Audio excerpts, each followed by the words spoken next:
We're here for a very, very special occasion. JCS is back. We have a brand new video, how to interrogate a narcissist. Like and subscribe. Let's go.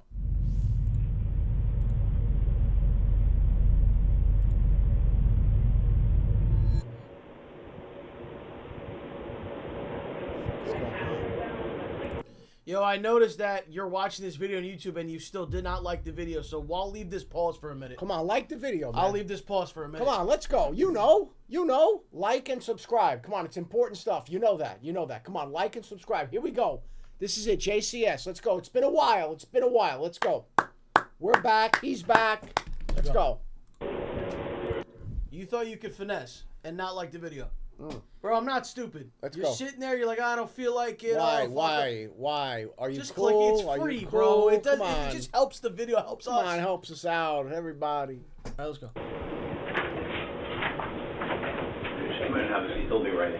Fuck's your problem? You still didn't? Come on. No way. Don't be an asshole. Stop, there's no way you didn't. There's no way. I don't believe it. Come on. I don't believe it. It's the holiday season. All we want for Christmas is you to like this video. By the way, I just want to quickly say to all my Jewish brethren, Happy Hanukkah, and of course, coming soon, Merry Christmas. All right, let's go. Coffee or anything? I'm gonna go get him some food. He hasn't Okay. eaten, so. Joe, I'm just gonna search you, man. Make sure. Can you unzip that, or do you just want me to pat you down on the outside? I mean, I'm kind of cold, so. Well, don't take it off. Don't take it off. Are your hands warm? Okay. Yeah, man. What the fuck? Despite the seemingly cordial exchange you just watched, 41-year-old Joseph Ferlazzo is at this point classified as extremely dangerous and unpredictable. And it's no coincidence the biggest officer at the Vermont State Police St. Albans Barracks was chosen to conduct this opening sequence of his interrogation. Long night, huh? Yeah. Any knives on those keys? Oh, you know what? There's like a little baby, Oh, that? I set that right there. We do this, you know, we always make sure anybody that comes in here doesn't have any knives or anything on them. Is that your wall? Yo, I genuinely appreciate your streams. Keep it up. Thank you. Love you. Thank you. Yeah, you set that there for me. We're just always, you know, hyper vigilant about everything. Yeah. So here, have a seat, make yourself comfortable. I think Amy said she's gonna get you some food. You said you were hungry? Yeah. Okay, we'll work on Let's that. see if we can get you. Thanks. You, Yeah, what were you doing? Just going to the gas station? Yeah, she found you? Yeah. No way. Were you on the side of the road? Yeah, I was just walking to the gas station. Chilling, huh? How you do this thing?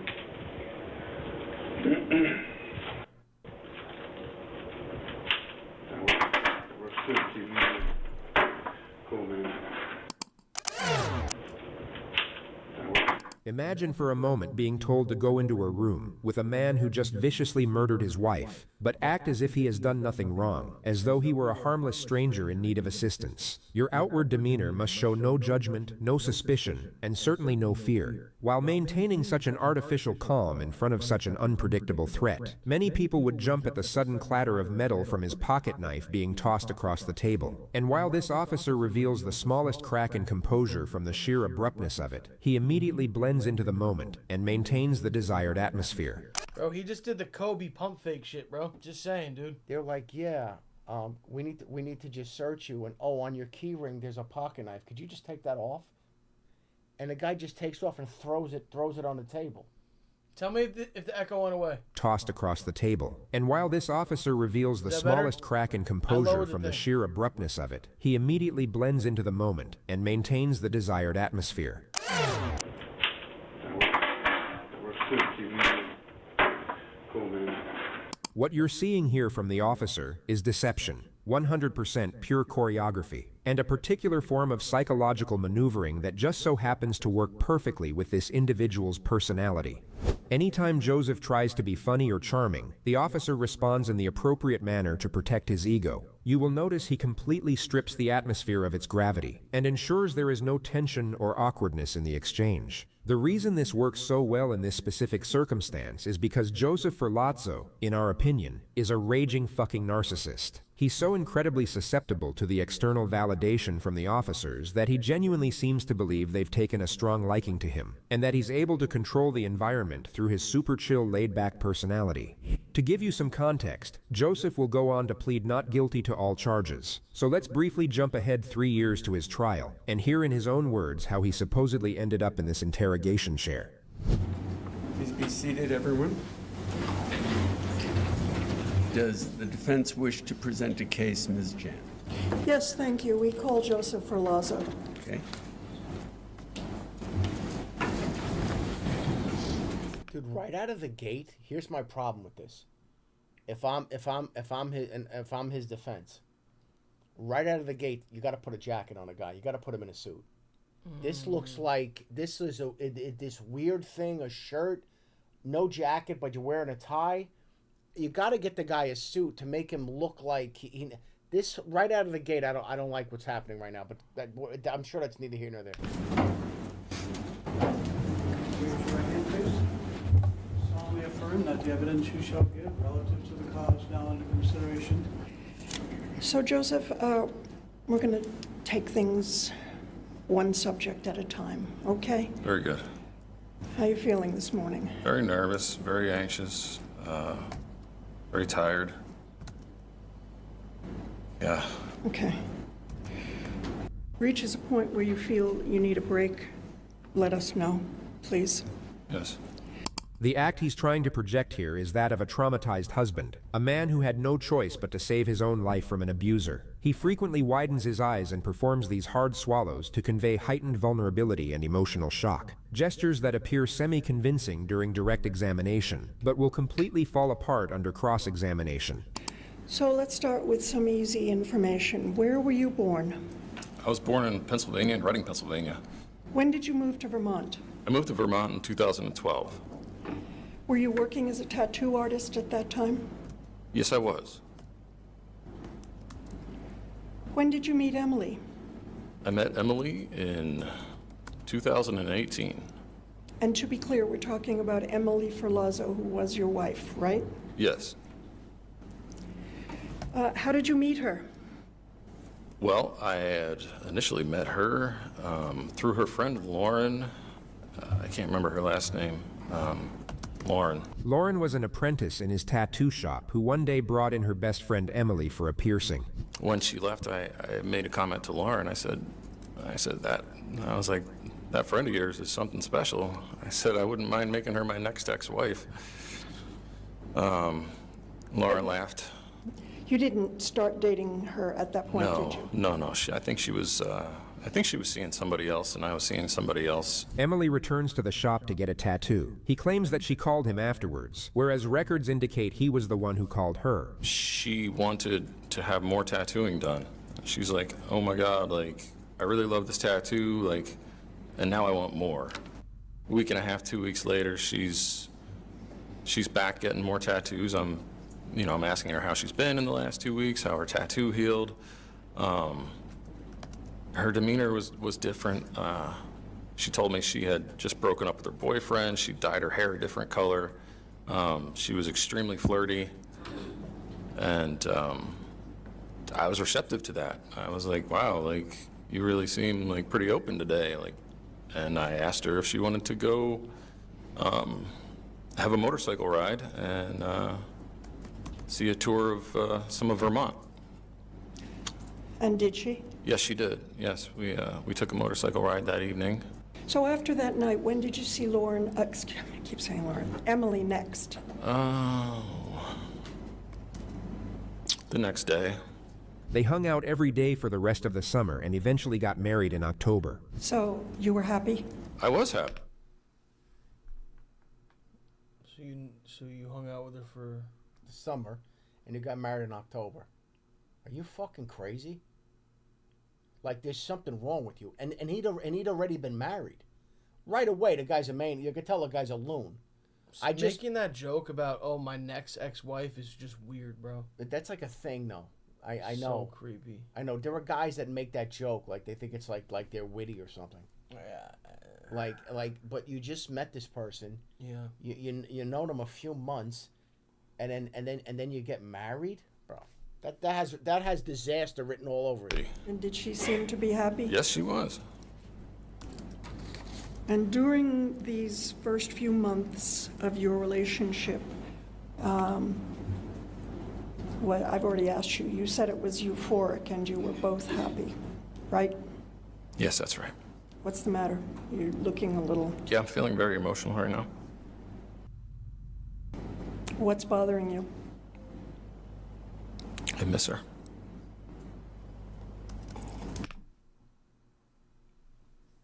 You fucking murdered her, though? You killed her. You had something to do with that. You ended her life. You miss her, but yet at your hand, you killed her.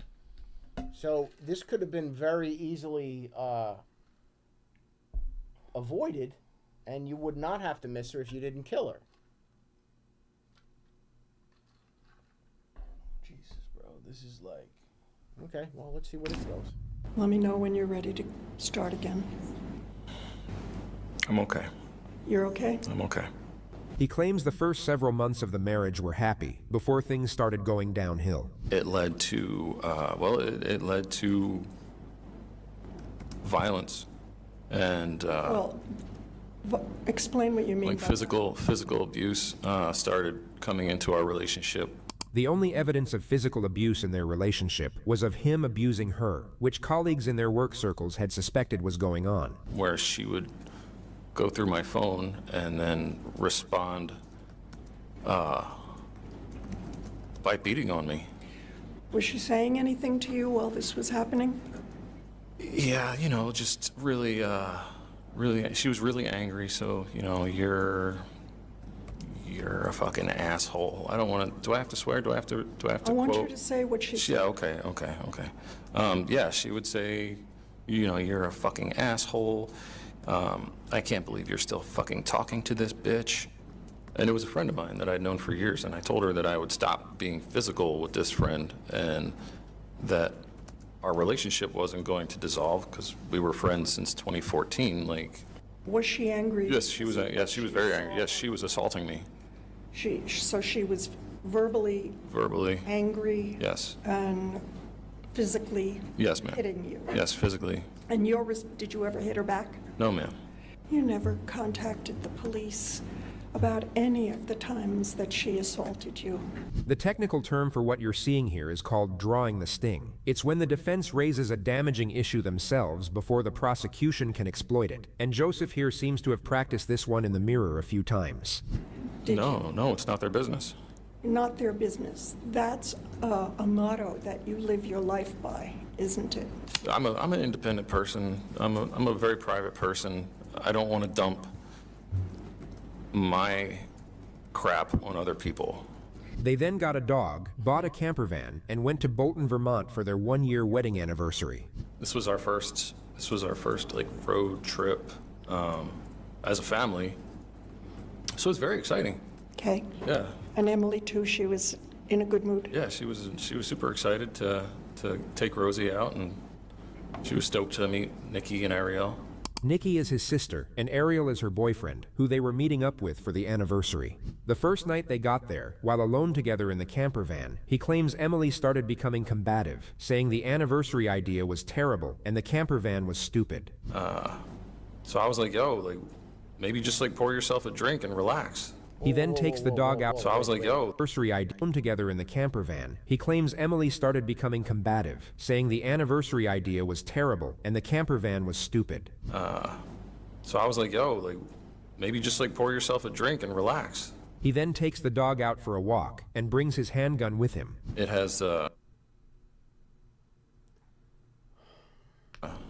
tritium sights on it, so you can see in the dark. And that was, I had seen some, what I believe to be coyote. That does seem like a pretty stupid idea for an anniversary, don't you think? Yeah. I mean... I like shone a flashlight and I saw a couple sets of eyes in the dark, so Remington's a pretty small dog. And I just wanted to be able to protect her. Magnificent valor.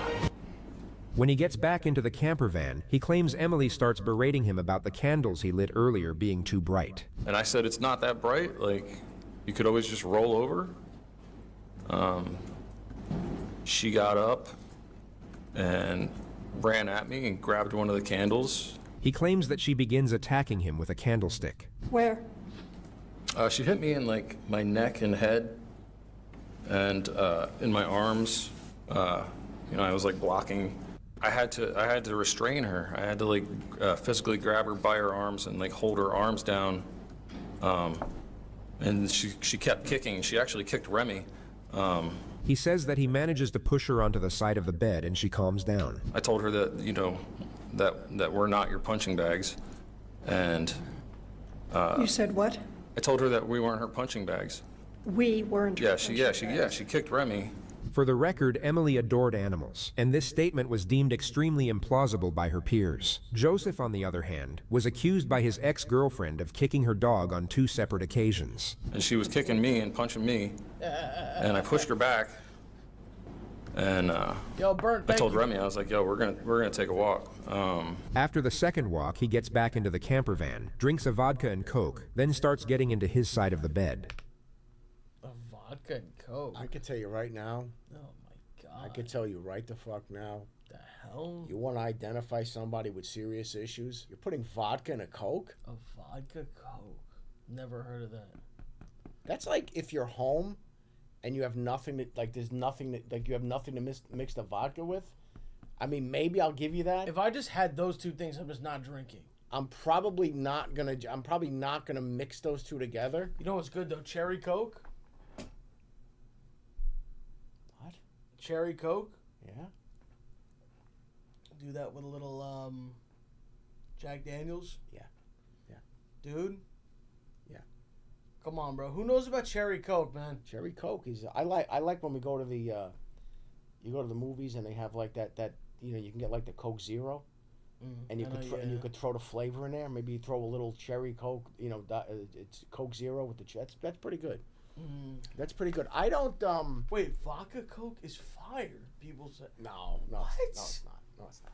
You know, that's not a. Listen, if you're drinking that, that's fine. Wait, a Dr. Pepper Jack? I've never heard someone actually say that. That sounds like something someone would drink. Yeah, I mean, Dr. Pepper. You could. You know, you could. Yeah. Yeah. I wonder if people are ordering that at a bar. You know what I still like? You know what I still like occasionally? Occasionally a rum and Coke. I like a little rum. I like rum, so every once in a while I'll do. Someone said I'm drinking a vodka cranberry right now. Bro. That's a classic. This is a drink I had a few times in Vegas. I do an orange vodka with Sprite and a splash of cranberry. Like, it has to be like a drop where it's like makes it kind of pink. So and then you put like an orange in there or a lime. Like last night before dinner, I got to the city a little early, so I went to this bar down, you know, near where the restaurant was. Yeah. And I was just doing Tito's and soda. Tito's club soda with a lime. That's it. What is good with you in the club soda, man? Because it's real basic. It's disgusting. No, it's not disgusting. There's no flavor. No, listen, it's fine. I like club soda. You don't. And with the lime, what do you like about club soda? There's no flavor. I just like it. I could drink club soda. I like it, but I've been drinking vodka. That's almost as bad as the other shit. Vodka and club soda. I've been drinking that since I'm in college, man. What's the other thing? Not club soda. The other thing. Oh no, I can't. No. Tonic water. No tonic water for me. I'll throw up. Dude. Tonic water is disgusting. I put that on the same level as tonic water. No. Tonic water is sweet. There's a sweetness to it. I can't. I'll throw up. You give me tonic, I'll vomit. So I was climbing over her, and she shouted, "Fuck off!" And she like threw an elbow at me, and elbowed me in my groin. And I said, "No more hitting." And so we had like a bunch of throw pillows that we like lined around the bed, like the top of the bed where we slept. So one of the throw pillows was right there, and I swatted her with the throw pillow, and I said, "Stop hitting." Please remember these next 17 seconds, which we're calling the phony fugue state. He tries to present a foggy, dissociated moment of recollection, with long pauses, forced ums, and a vacant stare. But it's pure performance. And we know it's performance because he'll completely contradict this manner of recollection during cross-examination. And that's when it happened. What happened? She said, "That's it. You're dead," and she threw her arm under her pillow. He earlier made the claim that both him and Emily slept with handguns under their pillows, also deemed highly implausible by witness testimony. And she pulls her hand out with the Taurus. And how were you feeling? I was feeling horrified. Were you afraid? I was terrified. Like there was as soon as I saw that, I just felt like this wave of heat, just red hot. And she started pushing her body up in an instant, and I'm like, no, no, no, no, no. And I don't know, she wasn't stopping. And I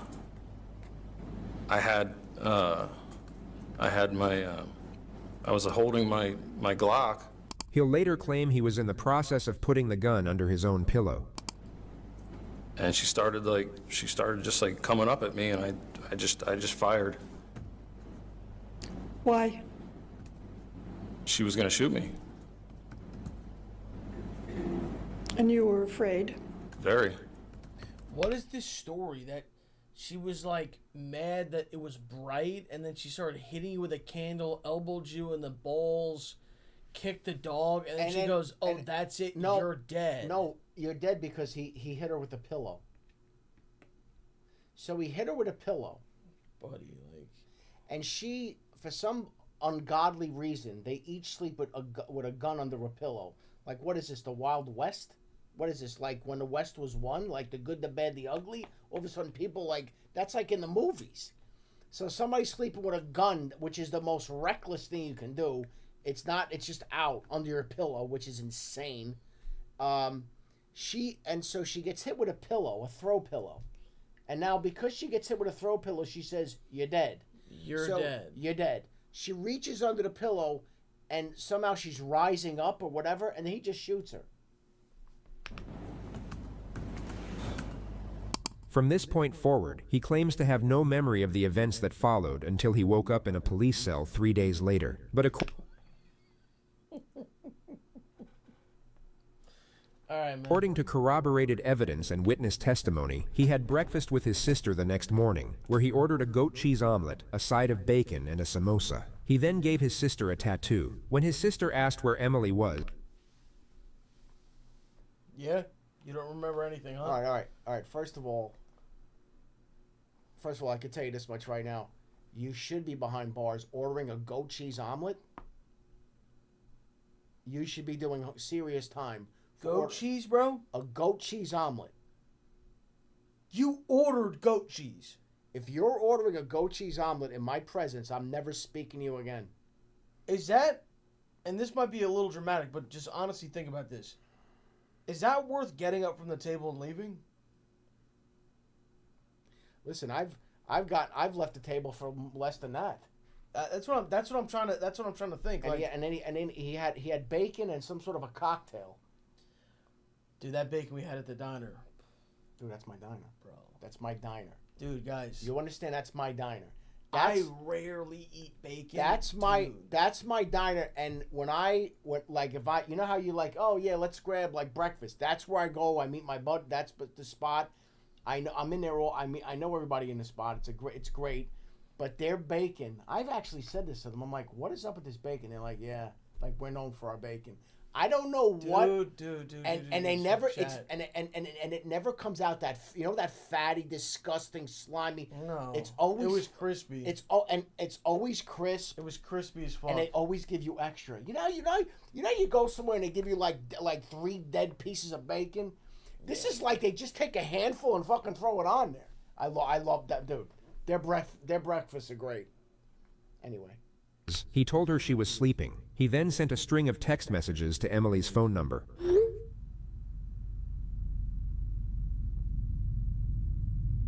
The next day, he went to a bonfire party where he was seen taking bong hits and doing keggers. Later that same evening, he would send Emily another series of text messages.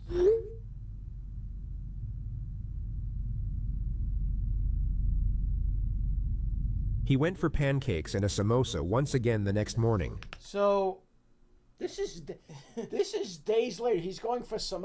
What's a samosa? You just try to. What's a samosa? Cover up this murder. Yeah, I gotta see what a samosa is though. I know what a mimosa is. What the fuck's a samosa? You just trying to cover up the fucking murder. Wait, hold on. I want to see what this is. Oh, wait, it's a. Samosa's a food? What is it? It's potato in a crust? So the guy had this for... So that sounds good. It's a popular fried or baked pastry with savory filling, most common spiced potato, onion, and peas. I mean, I could probably fuck with that. A samosa. Yeah, like, wait, that sounds good. There's actually a samosa factory. Anyway, all right. So now he goes to breakfast again. He has pancakes, a samosa. She's lying dead. But like, bro, if this was if you were getting so abused, thought you were gonna die, and then you shot her in self-defense, you would immediately call the cops. There'd be no cover-up. You're doing cover-up text messages, like, buddy, like, you're cooked, bro. You're cooked. I mean, obviously he knows that. He's going to bonfires. He was doing bong hits and keggers. Then sent Emily one final message. It would be shortly after this message that Emily's mother asked Joseph where her daughter was and why her phone had been switched off for so long. He told her they had gotten into a fight and that he hadn't seen Emily in roughly 2 days. Emily was then reported missing. Roughly 7 hours later, as Joseph's friend was driving him back to where the camper van was parked, they noticed police had cordoned off the area. Joseph then told his friend to stop the car, at which point he got out and wandered off into the woods. His next known location was at a maple fields 10 miles away roughly 14 hours later, where by pure happenstance he was spotted by a police officer. And what was he doing? He was getting a drink out of the cooler and sort of stepping back from the cooler at that time. Did you recognize the male? When he closed the door to the cooler and he turned around and we made eye contact, I was like, wait, I know this person. In that moment, I couldn't figure out where or why. My brain was still trying to catch up with me. But I knew I recognized him. Okay. And did you ultimately determine how you recognized him? Yeah, so he walked to the right and then turned to walk up to one of the aisles towards the front of the store, and he turned and looked at me again, and we locked eyes again, and at that point I recognized that it was Joseph Ferlazzo. Okay. It seemed to me, based on my training and experience, it was almost as if he were trying to figure out, fight, flight, freeze, what do I do? Okay. And what did you say to him? I said, Joseph, it's you, right? Are you okay? This was Detective Sergeant Amy Nolan taking the initiative, and one of 2 reasons why the upcoming interrogation you're about to see unfolds the way it does. Joseph Ferlazzo was classified as a homicide suspect. She would have been entirely within her authority to draw her weapon, order him to the ground, and wait for backup to secure the arrest. Instead, relying on her experience and a remarkable amount of both courage and composure, she seized a unique opportunity when it presented itself. Okay. And what did he do in reply? He took his drink down and his body language sort of deflated, and he said, no, I'm not okay. She very gradually explains that he's not in trouble and not under arrest, but feels it could be a good idea for him to accompany her back to the police barracks. And so did you bring him back to the barracks? I did. The other thing that we did sort of in that halfway point was I asked him and explained before I could give him a ride. It was our sort of protocol that we had to pat somebody down for weapons before I could allow him in my cruiser with me, and also because I don't have a typical cruiser with what they call the cage in the back to separate the officer from a person that they've picked up for some reason. So he said that was fine. He indicated he had no weapon, so I patted him down real quick. So it was just you and Mr. Ferlazzo in the ride back to the barracks? Correct. And did you speak to him during that time about Emily? Not about Emily. I asked him, like I said, it was cold that day. I asked him, are you cold? He said he was. I turned the heat up. I said, have you been out all night? Based on the interactions that I knew had occurred the night before. He said he had. I asked him if he, was thirsty, if he was hungry. He said he was. And so, again, I told him, I turned the heat up and I told him I would get him something to eat once we got back to the barracks.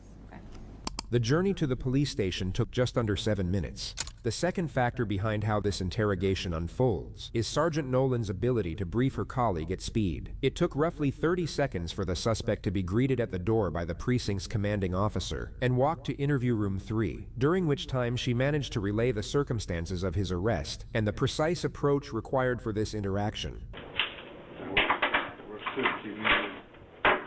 Cool, man. What time did your shift start? We start at 8. You did on day shift, so I do like 8 to 8, like a 12 or something? No, 9. It's either 9 or 10 hours. I'm gonna go get you a sandwich, but will this hold you over?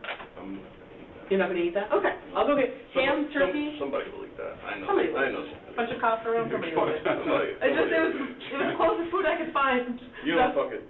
Bring it. All right, you got it. I appreciate your effort. You got it. All right, I'll get you a sandwich. I'm not a donut kind of guy. Really sweet, Yeah, it's too much. I laid off sugar for a while. Yeah. Hey, man. Oh, my God. You interested in a blanket? Yeah. Yeah, there you go. It's cold out there. You been here for a while? Yeah. Yeah, like 6 years. 6 years? Yeah. New faces, I guess, huh? I guess, yeah. A lot of turnaround. Getting text updates from my wife. Today was my daughter's first day in daycare. Oh, awesome. Yeah. Did you get pictures and stuff? Not yet. I asked for some. So I was nervous this morning. You were? Yeah. She's never been to a daycare or anything before. She's gonna come back with, like, a runny nose. Yeah, right. That's how I got what I believe was COVID. Did you? It was 2019. This cute little kid, literally his entire face was a booger. Oh, yeah. But he was beautiful. He had these huge, like, saucers for eyeballs, like, big, long lashes like this. Yeah. And I'm holding them at arm's length, and I'm like, I'm looking at him, I'm like, I'm so sick from this. But it was cute. I bounced him on my lap, and sure enough, you got sick? So sick. Yeah. I think it was COVID. It was like a... Did you lose, like, smell and taste and all that? Not really. Yeah, so not really. It was just kind of like your run-of-the-mill sort of flu. Yeah, yeah. He talks... Think about this for a second. I want you to think about this. You shot and killed your wife. And then you disappear and you go to breakfast, you're having pancakes and omelets, and then you're having bong hits and you're drinking beers and you're pretending that she's still alive. It's so fucking... And now you're sitting here eating a donut, talking to this cop about his daughter. I mean, like, you're a fucking psychopath. You're just like, there's nothing there. You murdered a girl, you murdered your wife. It's like... I mean, I want you to really I sometimes when we watch this shit, like, you get caught up in the moment of what we're watching, and you're listening to their conversation. You got to take a step back and understand this. Like, guy shot his wife and left her in a camper. About COVID for another 2 minutes while the detective continues pretending to be interested in what he has to say. You know, I masked and I didn't mask and I touched things and I didn't use hand sanitizer every second, and really I just lived my life the way I was living it. Yeah. I just tested negative. Yeah. I'm pretty sure whatever the fuck that thing was in 19 was the thing. The big bad boogie monster. Yeah, right. Of the super flu that we had to shut America down for. Crazy times. He launches into a brief monologue on the global economic fallout of the pandemic. But then on the low, like everybody's like spending their savings, so then it, but then it jumped back up. Yeah. I imagine that's got to be pissing some people off. Probably. Cool. Hey. Joe? Are you the guy I'm going to talk to? Is it Joe or Joseph? Which do you prefer? Do you have a preference? Whatever's easier for you. Whatever you prefer. I'm James. James? Nice to meet you. Nice to meet you. All right, this is Seth. How are you? Dude, that's a bit nice, obviously. Okay. Well, I'm happy if it hangs right there. Do you want to I don't need it for anything. All right. Just so you know. Yep. Appreciate it. Stick your fingernails out? Hey, we're just going to shut the door just for privacy purposes. I'm sure you saw there's a few people walking around. The actual reason the door is being shut is because it locks from the outside, a standard safety protocol for high-risk cases in Franklin County. You need, The detective appears noticeably uneasy about the pocket knife being left on the table. He'll be visibly on edge during the early stages of this interrogation, yet still perform exceptionally well. And this is perhaps our favorite interrogator so far on this channel, because he is the exact opposite of the person he is sitting across the table from. do you need anything? I see you got water. Somebody got you some food? Yeah, I'm good. Okay. I'm good. All right. So like I said, my name is James. This is Seth. We work for the state police. We're detectives. We've been trying to get up to speed on what's going on today, and it's our understanding that you might be able to help us kind of understand a few things. We are happy to listen. Our ultimate goal is to find Emily, and we're hoping that you can help us with that. Before we get going, I just want to be fair to you. Obviously, we're here in a state police barracks, right? And I just said we're the state police. So I just want to make sure that you're aware of the rights that you have. So I'll read these to you. We're here in St. Albans, Vermont. All right. Well, why don't we, I think what would be helpful for me is just have you start from the beginning of what happened, and start from the beginning, and we'll listen. And then, maybe at the end we'll have a few questions, but we'll go from there. Is that fair? Yeah. All right, so I'll turn it over to you. So, kind of what happened? So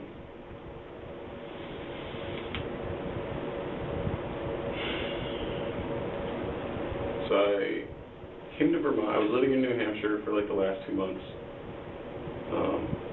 with my wife and her family. And I came to Vermont. We were supposed to have like a weekend away, like vacation, do some camping, like have some fun. And where's the dog? Who has the dog? Did this sick fuck? Did he just leave the dog?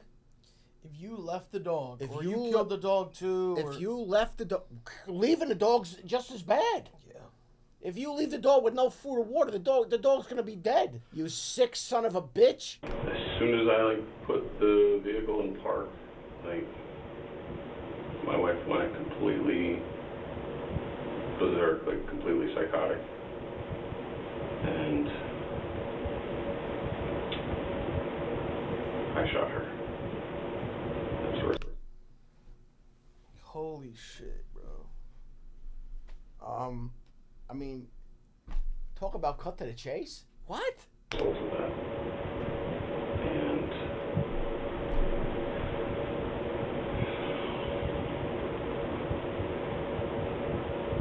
now here we are. So. All right. Can you, where did that happen? Bolton, Vermont. Okay. All right. So, I guess my next question is when. Dude, this guy is like. I don't think he was expecting this. No. Okay, right? Okay. Where did that happen? Bolton, Vermont. Okay. All right. So, I guess my next question is when did that happen? He says it happened early on Friday morning at the Bolton Ski Resort, which is 4.5 days prior to this moment. He then makes a passing comment about, quote, cleaning up after the incident. I don't know. I don't know anything past that. Okay. Describe what you mean when you say you cleaned up. There was like blood coming out of her head, so I like put a bag over it to catch the blood, and cleaned up. There was blood on the pillow, so just bagged everything up. Okay. Where's Emily? She's in the bus. Where in the bus? In the bathroom. She's in the bathroom. I haven't been in the bus. So can you describe the bus for me? Like what's the layout? You walk through the doors. Bathroom and a kitchen and a bed. He draws out a diagram of the inside of the camper van. Okay. And so after you kind of clean up and you put Emily in the bathroom, what do you do?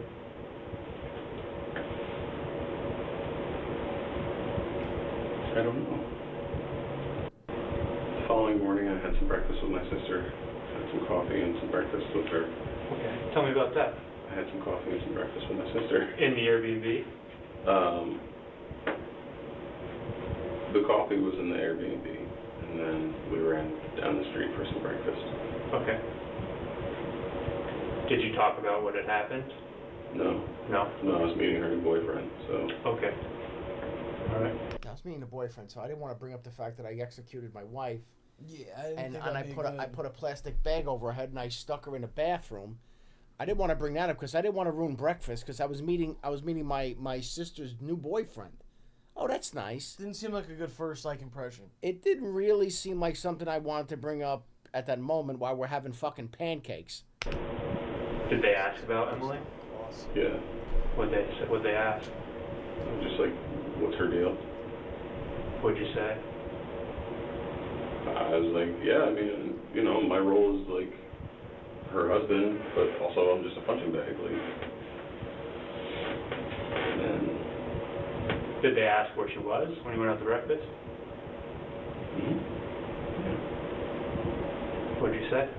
She's still sleeping. Okay. All right. He rambles through a series of unrelated tangents before getting to the moment when his friend was driving him back to the camper van, and he saw the police officers waiting outside. And he turned the car around, and I was like, listen, I'm going to jump out of this car, so, like, I can't do this right now. I just need some air. Like, I can't breathe. I'm, like, overheating. Like, so I got out, and that was it. He drove away. Where'd you sleep last night? Dude, he 100% was gonna go on the run, but he got fucking caught. Yeah, because in that gas station. He was gonna. You know what he was gonna do? Mm. He was gonna just take the camper and leave. I think so, but then they caught on and found it.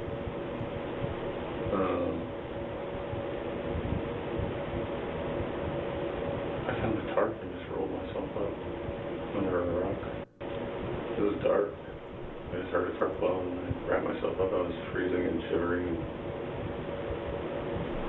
found a place that was like, it was crazy windy, 40 degrees. So I was just trying to stay warm. Okay. I was just wandering aimless and. Well, I appreciate you telling me all that and kind of doing the time span from Friday when you got to Vermont to kind of how we ended up here today. Do you have any other questions? Yeah, is that okay? What I'd like to do is really focus in on Friday itself and the incident with you and Emily and kind of go over that with a little bit more detail. Is that fair? So my understanding from what you told me is that you got into Vermont between 7 and 8 p.m. The initial release of the interrogation footage cuts out at this moment. What we know is that they decided to take a break, and Joseph went to use the bathroom. The footage resumes 13 minutes later. Joseph's demeanor while outside the interrogation room was reportedly bizarre, which officers later described as a feigned mild panic attack, noting that he appeared to be forcing a state of vulnerability as a way of presenting himself as the victim. You'll see remnants of it as he now interacts with the officer who escorted him to the bathroom. Anything else? You good? Some company? Yeah, I'll stand right here. Absolutely. Can you come sit? Yeah, Yeah? I'll sit with you. What's your name? I'm Sam. Sam? Yeah, Nice to meet you. I'm Joseph. nice to meet you. Are you the individual that sort of comes in during the breaks and sits with Mr. Ferlazzo? Yes, I am. Yeah, I'll sit with you. Thank you. No problem.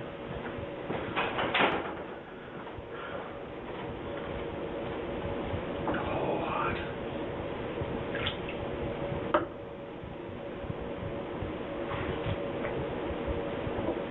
Sam. How long have you been in Vermont? I've been in Vermont my whole life. Yeah? Yeah. I've been with the state police for almost 24 years now. Oh, wow. Yeah. That's awesome. Yep. What's your favorite part of doing this? A very interesting detail of this moment is that Sergeant Truex could not once recall being asked such a simple question in his 24 years of service. He hadn't once been to therapy, and remarkably can't remember a single moment where he actually sat down and reflected on such a straightforward concept. So the fact that the moment finally arrives from a psycho murderer playing with his food makes his forthcoming pause of contemplation somewhat absurd, yet absolutely compelling. Just trying to do the best we can for people's families, probably. Yeah, that's super important.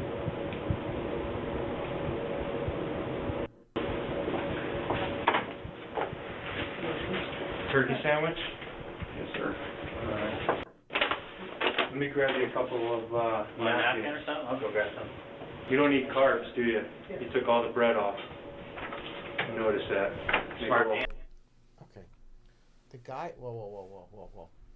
The guy is a psycho murderer, but he's worried about carbs. I gotta tell you. And then, but yet he ate half a donut. Like, I don't know what's going on. You ate a donut that has sugar and carbs. And loaded with carbs, loaded with sugar, whatever. But the funniest part is, the guy's a lunatic murderer, and he's worried about, I'm taking the bread off.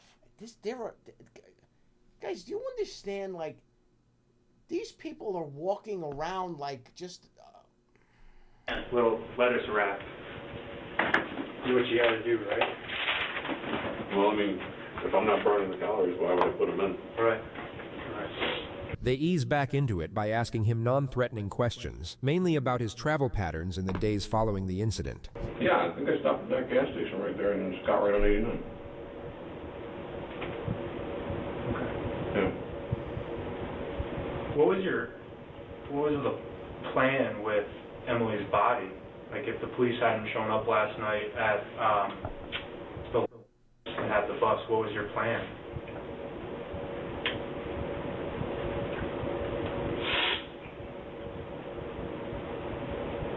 I didn't really have a plan. I was just gonna, like,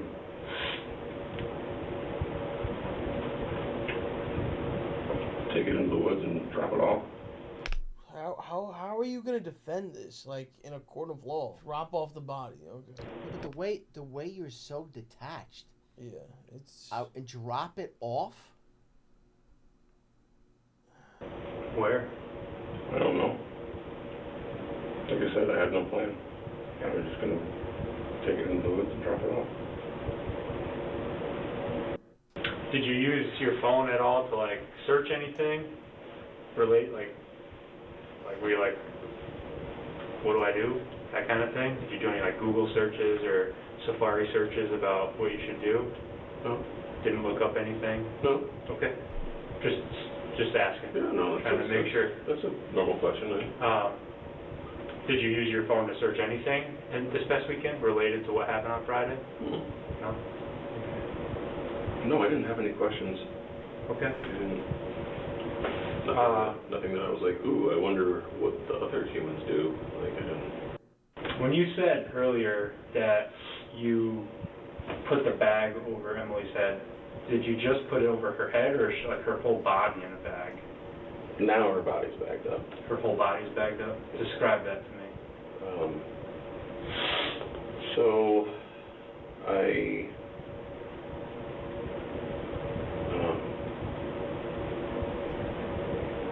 Don't tell me you chopped her up. I cut her body and put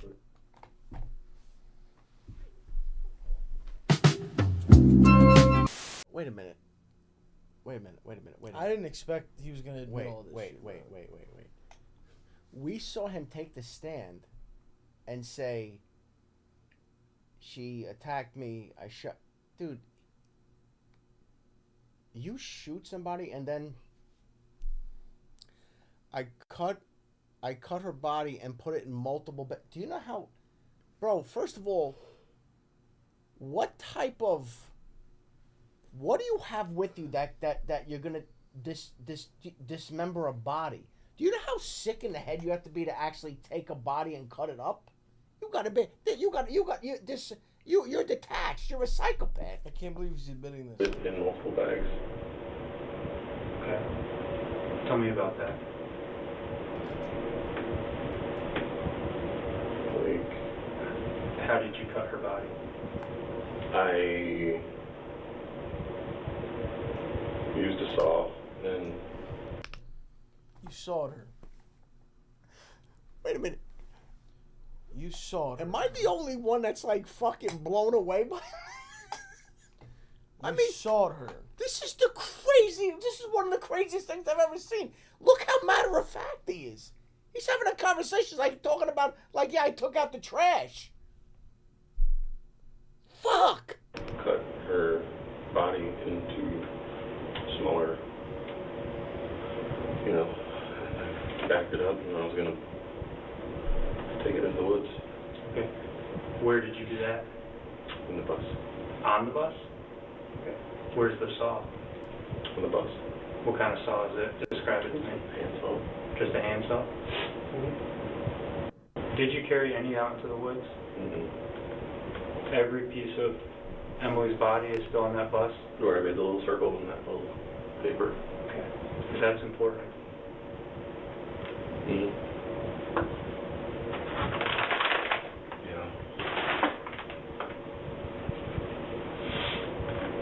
Sorry guys, I know this is probably not an awesome way to have your day go. Well, those are the, those are the details that I was talking about that are important for us to know. Yeah. At the end of the day, this investigation is going to take time, and those details will come out, but, I think it's better to hear it from you. So, with that being said, what else haven't we talked about that is important for us to know about what happens to Emily? That's it. We talked about all of it. All of it? I don't know what else to tell you. Okay. So I think we're going to step out for a minute. Do you need more coffee or water or anything? No, I have both. You have both? You have to use the bathroom? No. Okay. I think those are your chips. No, you can eat them. I don't eat chips. Oh, you don't? Oh, hell no. Starches. You don't eat any starch? To play games with your stomach, or you just don't need it? No, if I was going to go hiking, maybe, if I needed it, but I'm sitting here, not doing anything. Okay.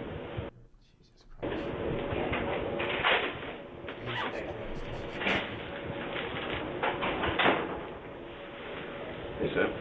When you would leave the room and come back in, did he recall who you were? Yes.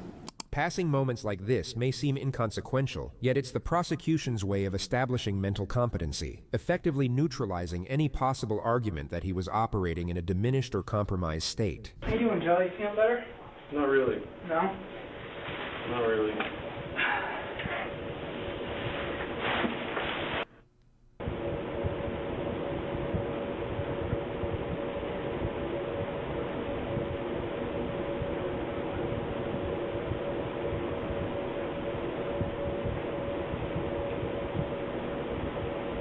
So past this part, how much do you know about the next part? Like in general, or? Yeah. So every case is a little bit different. First of all, the other detectives are going to want to make sure that what you're saying is true, and that Emily's on the bus. Yeah, you have cigarettes? I have them right here. Oh, That's first and foremost. Yeah.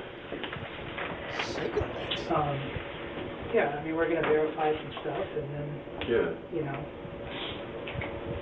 Cigarette time. Yeah. You want one? That's what I heard. Jesus. The conversation was reportedly casual as they went out for a cigarette. Out for a cigarette?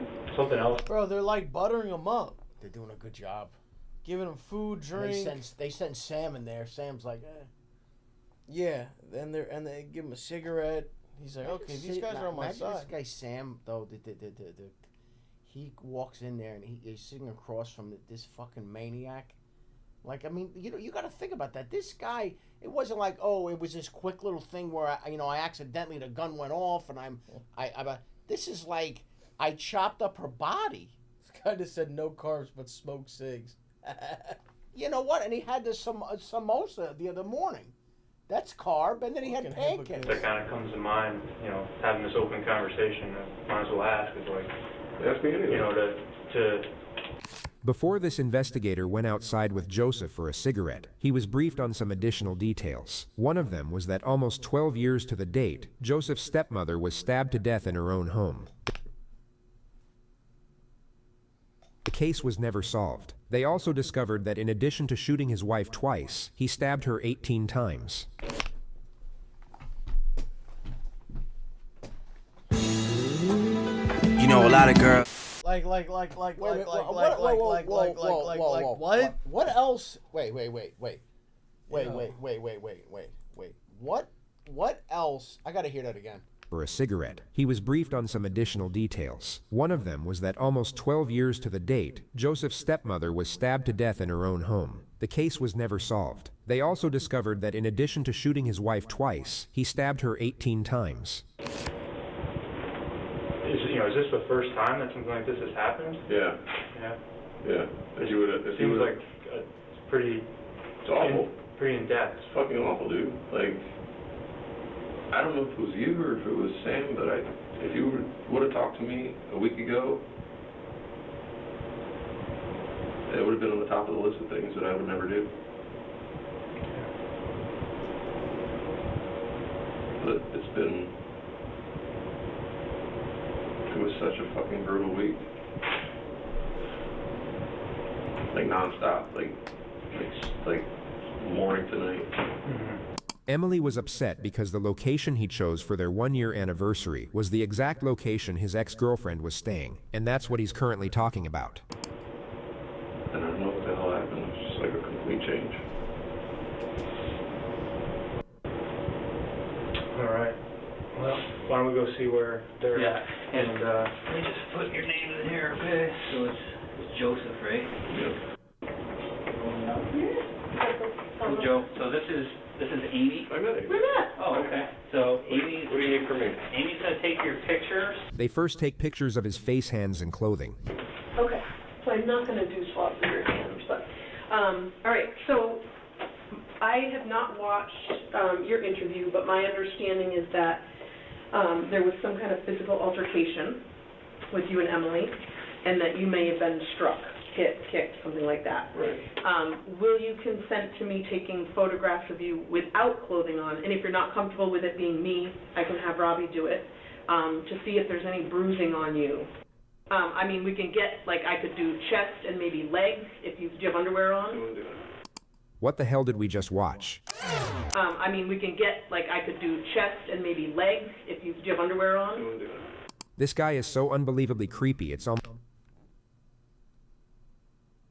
This female cop says to you, yeah. Like, he's getting horny, bro. And he's like, yeah, let's fucking go.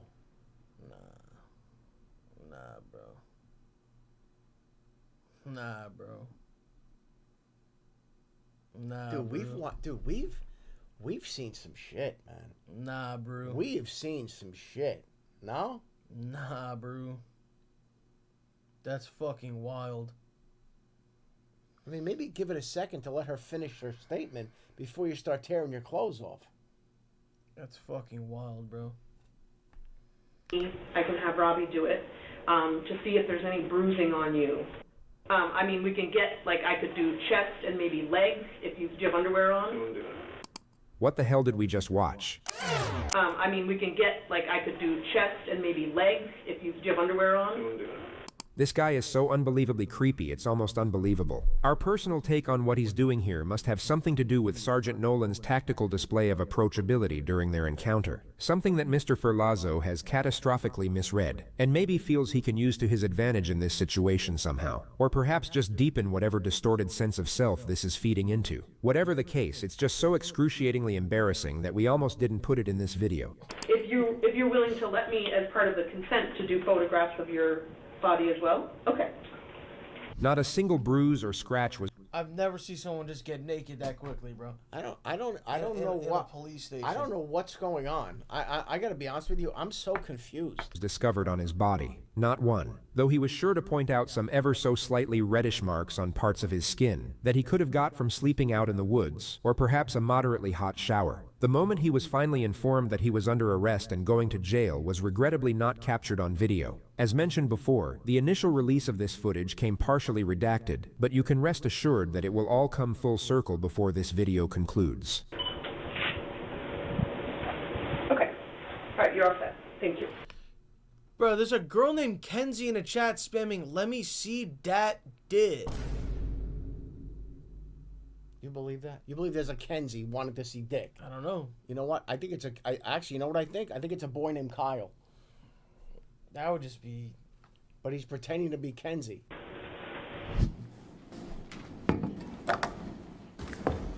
Oh, here we go. Cross-examination on the stand.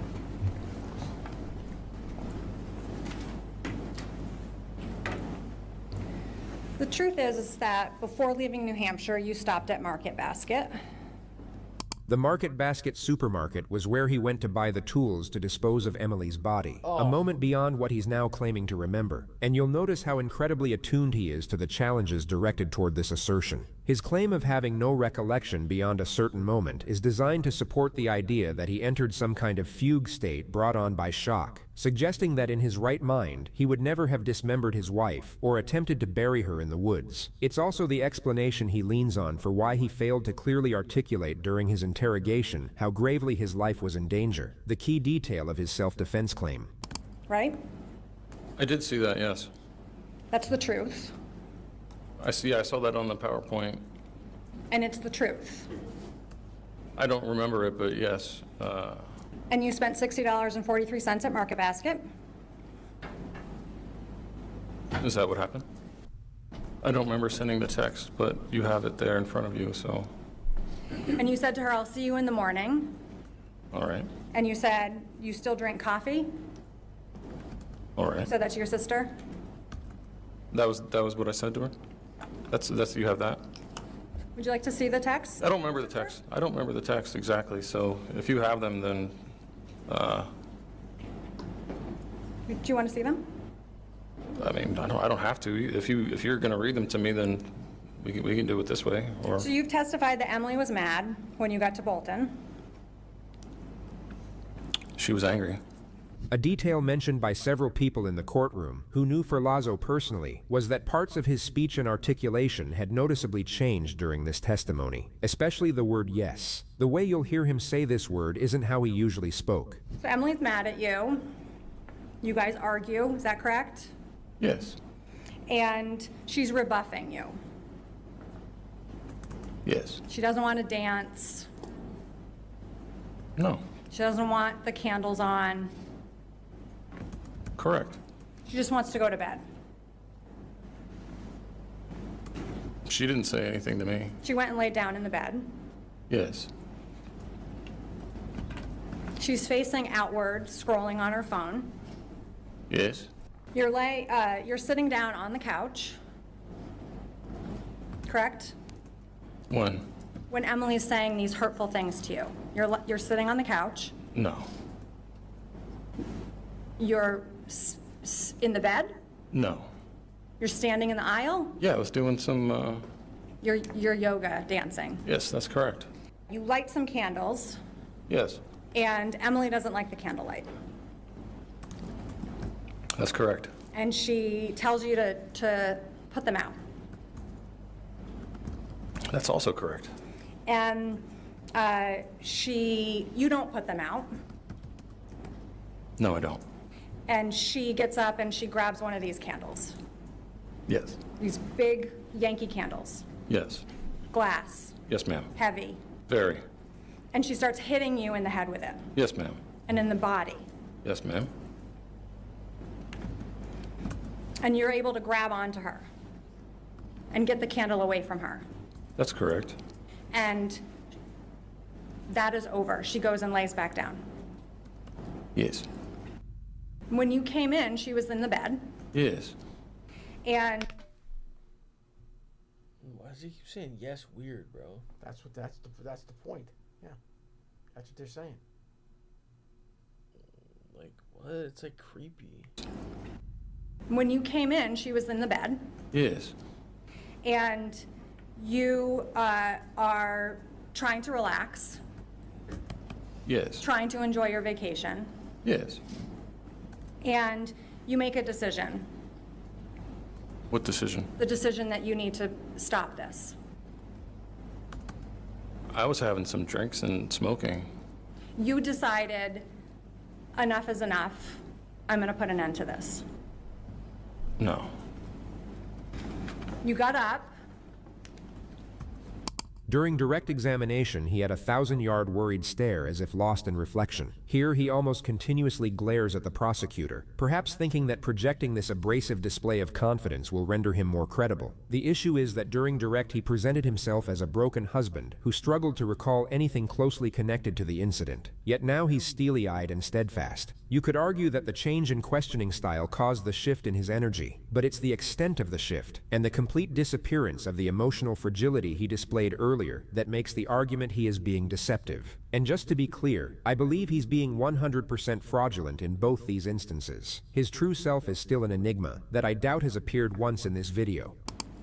You got up from the couch where you were having your drink. I wasn't on the couch. You told the police that you got up. I don't remember talking to the police. You heard yourself tell the police that you got up. I saw a video. And you heard yourself tell the police that you got up. I saw the video. And you got your Glock. Are we talking about the video? And when you realized that you had just shot your wife, you didn't call 911. No. You didn't go and get your sister. No. You told the police that you put her wallet in a bag. I don't remember talking to the police. I understand that, Mr. Ferlazzo, but you've listened to the video and you've heard your words. So you told the police that you put her wallet in a bag, correct? I did see the video. And you heard you utter the words, I put her wallet in a bag. Yeah, I don't remember that. You heard yourself say those things. On the video? Yes. I saw the video, yeah. And you heard yourself say, I put her wallet in a bag. Yes, I did. You're able to give her that tattoo and successfully give her that tattoo. Still, Still. no memory. Mr. Ferlazzo, that is your contact information, right? What do we got here? You did remember what day of the week it was when you were meeting with James and Seth. From the video? This is my favorite moment of cross-examination. He's about to make eye contact with the prosecutor, and something about how she responds, and perhaps how she looks at him, will shake his feigned exterior just that little bit. From reality.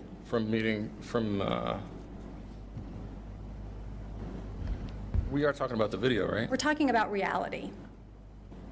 Okay. So, Mr. Ferlazzo, we can agree that you lie.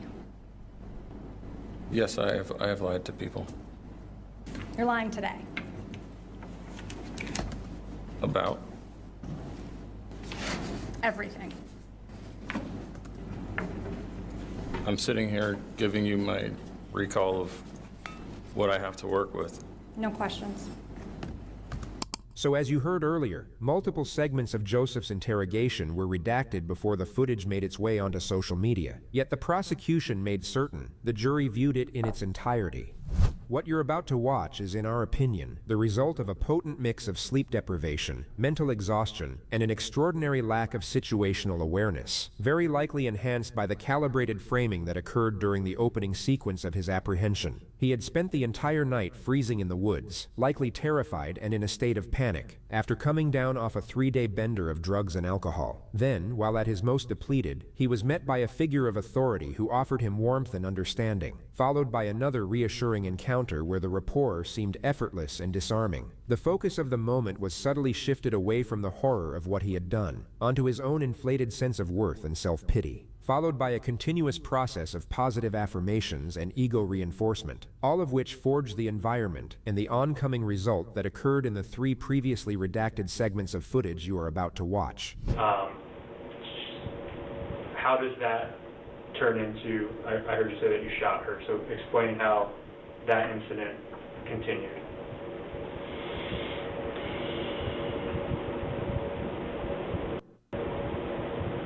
I don't know. Something inside me said enough is enough. Okay. Can you describe Emily when you shot her?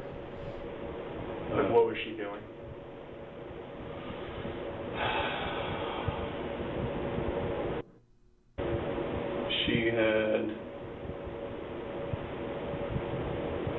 She had stopped fighting, and she had gone and laid down, and I went and jumped on top of her.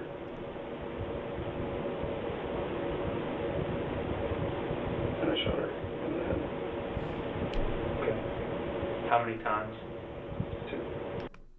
Wait a minute. I thought on the stand he said that she reached up for the gun and she had a gun. Yeah, that's his rehearsed news story with the lawyer. This is what he said in the moment.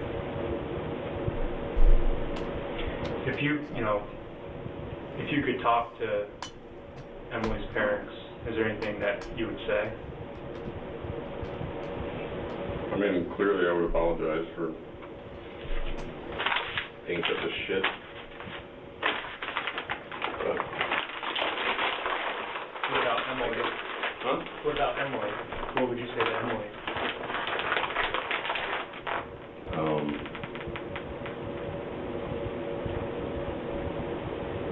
You don't fucking treat people like this.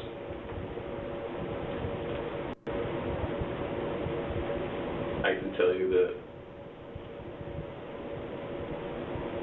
I wish it didn't happen. I wish I could turn back time. I wish that I was just, I don't know. I don't know if you've ever just like wanted to be a dick, but I mean, I don't do it that well, like, so yeah. I'm usually just like, okay, like, he'll talk about it, fix it, you know, whatever, but.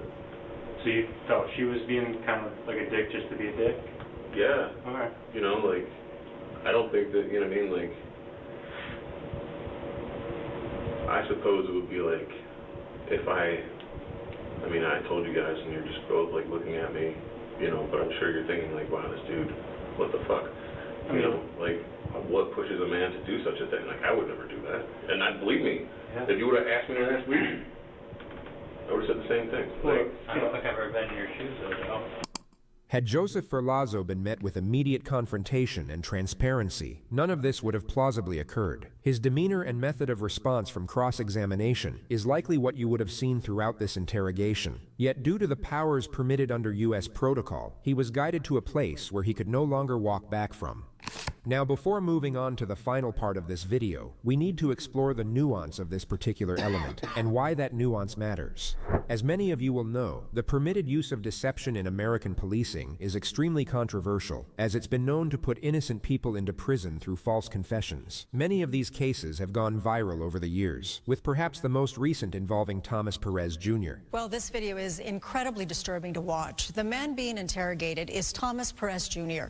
He reported his father missing Fontana police accused Thomas of killing his dad. It was August of 2018. Fontana police were convinced Perez's father had been murdered. They thought Perez appeared suspicious. It's really concerning to me that he hasn't been back yet. They asked Perez to come to the station, and that's where they turned a missing person case into a 17-hour interrogation. You murdered your dad. No, I did. Yes, you did. No. Yeah, Yes. Daddy's dead because of you. We just told you we found your dead dad, and you don't give a They even brought in Perez's best friend to try and get a confession. See, like, a lot of the times, they're just trying to make an arrest, and that's it. Case closed. They don't like when shit, you know. No, of course. They got you a murder, Dad. They got you a murder. Impossible. When that didn't work, detectives brought in Perez's dog. You killed him, and he's dead. And your dog is sitting here looking at you, knowing that you killed your dad. Did you stab him? I didn't think that I did. But if you did, where would you have stabbed him? It might have been the belly. They learned that Tom's father was alive and well and was at LAX airport ready to take a flight to go visit his sister. Steering filed a civil rights lawsuit in federal court against the city of Fontana, and the suit was settled for nearly $900,000. Dude, 900, fuck that, bro. Fuck I'm you, getting bro. fucking tens of millions. Fuck you. 900,000? Fuck you. 900K, and I gotta pay taxes on that? No, bro. Fuck no, hell no. No, we're starting the bidding at 10 million, then we go from there. I'm starting at 10 million. We're starting there, and I'm not happy about it. I'm starting at 10, and then we see where we go. Are you kidding me? They kept this guy. Oh my God. 17 hours straight. The guy was delirious. And then you get him to say, like, oh yeah, if you were to have stabbed him, where would it be? Bro. And he's fucking just at the airport. Now, while both of these cases airport, fall having under... a Cinnabon. Dude's eating Annie Ann's. He's having a fucking Sbarro and a Diet Coke. And they're like, yeah, they got your kid on murder. Oh my God, who'd he kill? You! He killed you! The fuck? I'm going to visit my sister in Des Moines. The umbrella category of deception. You may have noticed they were starkly different in nature. One consisted of the futility technique and maximization. The inevitability of outcome was imposed to such an extent that it caused the subject to have an emotional crisis, while the other consisted of rapport development and minimization. There was no applied pressure nor manufactured sense of urgency, and the subject was given the space to construct his own perception of the situation, then full flexibility in how he chose to respond. One worked through fear and coercion, the other through guile and manipulation. But more importantly, one can cause considerable harm to the innocent, while the other presents a far lower risk of doing so. And as you've seen throughout this video, it can be somewhat effective when used correctly. But anyway, here's the remaining segment of Ferlazzo's redacted footage, right about the time where he realizes he just told on himself.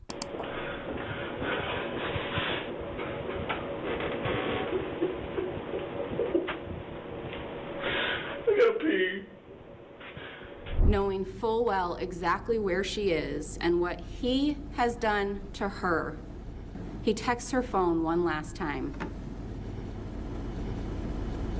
You're an asshole. I don't deserve this shit. Ms. Adams told you in the state's opening statement that this case and this crime is about ego. Mr. Ferlazzo's ego, and Mr. Ferlazzo's nearly 42-year-old ego being unable to accept his 22-year-old wife disrespecting him. An ego so inflated that after killing... Yeah. Bro. I don't even think you saw that 22. Bro, hold it. Dude, she's 22. Bro, wait a minute, hold on. I just met you, and now a few months later, I'm marrying you. You're 22, I'm 42. I've already been married. What, you think this is gonna go well?